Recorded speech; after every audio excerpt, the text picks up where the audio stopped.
everyone, welcome back. Rod Egan standing here in our great facility, Auburn, Indiana, 200,000 square foot heated and cooled auction facility. I want to talk a little bit about some of the great cars we have for the upcoming Labor Day auction.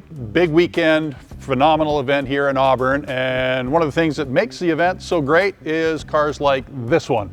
Very special car here, 1953 Cunningham C3. There were only 25 of these built. So Briggs Cunningham, gentleman racer, wanted to build a great car to compete. They needed to build 25 for homologation, and this is one of the just 25 coupes that were produced.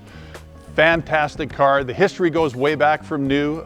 Obviously you can see it's been restored very, very well.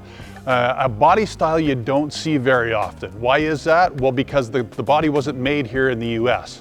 US power plant, killer when you look under the hood, race bred, race inspired, but the body you see now by this little body tag down here, it says Vignale. Vignale, phenomenal coach builder in Turin, Italy. So what we have is another one of these great cars that has some of the very best ideas, design, and inspiring from here in America and across the pond. You've got a phenomenal road car that'll get you absolutely anywhere. As I said, race bred, race inspired. What does that make it? It makes it a great driver.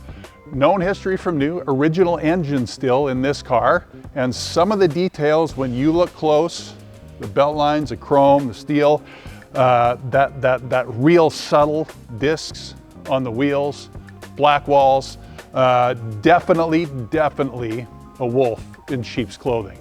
Vignale bodied, original engine, one of the great cars, restored, factory colors. It is absolutely one of the great ones. Never heard of a Cunningham? No problem, a lot of people haven't. Have you heard of a Cunningham and wanted it?